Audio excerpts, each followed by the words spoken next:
So right after the astronomically gacha heavy update of version 7.3, we're getting yet another S rank in version 7.4. And no, she is not a farmable S rank. That is why we're going to answer the question, is she worth pulling? Now obviously in Honkai Impact 3rd, if you don't push for too high a rank in the Abyss and in the Memorial Arena, you're kinda just like, well, as long as I can kill, I'm happy. Then you just go ahead and pull whoever it is you want. But if you do stay in at least, say, Red Lotus, and you do like trying new strats in the Memorial Arena, then you're gonna want to know if the new update will bring anything fresh to the table. Now, lore-wise, I don't really know too much about Thelema, but I've seen her dev design video, and she looked like everything a Part 2 character should be, at least in terms of gameplay. So we're at this point now where the Part 2 meta is still being introduced. And since the version 7.0 dev livestream, where they first revealed Part 2, we were already told that they want to move out of the system where the characters have specific roles and have all characters be more versatile. We have seen a little bit of this with Senadina, Helia, and Coralie, but Senadina, being the only S rank in that setup, does still make her damage shine more. So with Thelema, we start to see the effects of the Astral Ring system being more prominent, but what she really brings to the table is unlocking that currently unavailable passive on Senadina. It is the most OP passive we have seen in the game so far, but it is tailor-made for Thelema. Part of the reason it's so OP is because Senadina as a support does not even need to switch out during the rotation, giving her buffs 100% uptime. Essentially, with the current team comp as it stands, we only need Coralie to come out and debuff ever so often. Though it is very clunky, Coralie is still needed for domain resonance, so I imagine we'll get a dedicated Ice, or should I say Thelema support in later versions.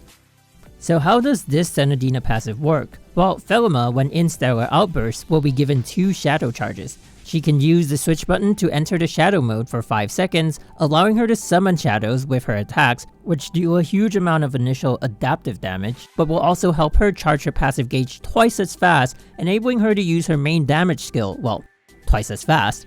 Senadina's passive allows her to be one of the shadow charges, and upon use of it will consume 30 of Senadina's SP.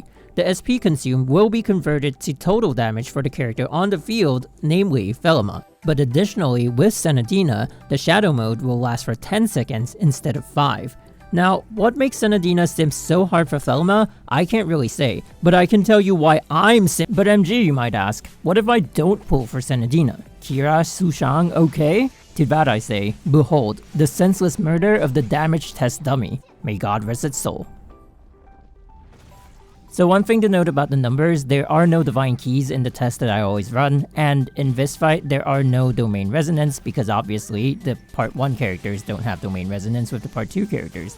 We do have a Songche, I think she's at triple S. The server is already down so I couldn't check, but I'm pretty sure she was at triple S. And so we do have the activation of the passive for Thelema.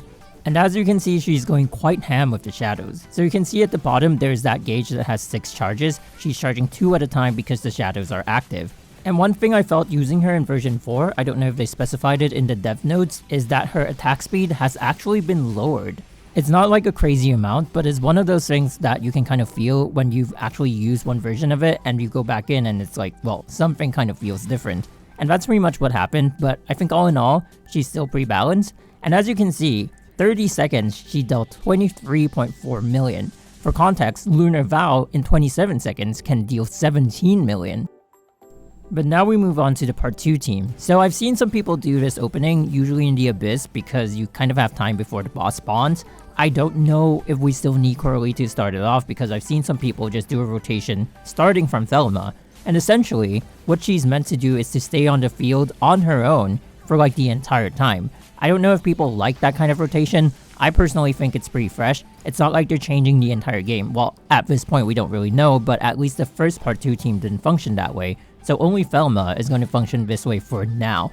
I'm thinking they might not do this for all characters. Maybe they'll do like a sub DPS and main DPS kind of rotation for other characters, and then they'll have Thelema as the standalone character. It is a little bit too soon to say, but if anything, from MiHoYo, we've always seen them trying to change up the playstyle, so I don't think they're gonna try to just like switch it up to a single character for every version.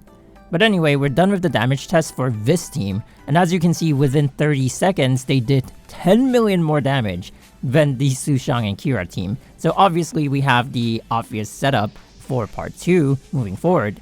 And one thing I'd like to note is that this is an S0 Thelema, and we're gonna do a comparison with her and an SS1 Herrscher of Human Ego. So it's kind of crazy how Thelema at S0 was able to deal 1.97 million, almost 2 million damage, but Herrscher of Human Ego at SS1 could only do close to 640k in 12 seconds. For context, Elysia's solo with her ultimate and elf activation could only deal close to 1.4 million in 13 seconds. I will say this though, Thelema does feel really fast paced in combat and is stunningly simple to use. Like, maybe a little too simple. But if you like mindlessly playing around with a character, she's probably your girl. Her attacks are very fluid and don't suffer from any kind of awkward pauses. Anyway, I'd say part 2 is still in the process of shaping itself. How the meta will form is still anyone's guess. At this point in time, I'd say Sena is most definitely the anchor of part 2. So do give her priority over Thelema. That being said, Thelema does deal some ungodly amounts of damage on her own, so if you're, say, floating between Agony and Red Lotus, I'd say you're fine pulling her even without Sena. I'll end the video here, but just remember, waifu over meta. But seriously though, with how part 2 is being clearly segmented between story and gameplay, you don't have to be too stressed up about trying to get into the meta. Just take things at your own pace, maybe sit back and see how part 2's meta unfolds before you try to go all in, and just enjoy the game for what it is. At least that's my take on part 2. But let me know in the comments, what do you think about part 2 so far, and what do you think about Thelema as a character? Do you think you'll pull for her? Let me know in the comments down below. Until then, this has been MG, and I will see you guys soon. Bye bye.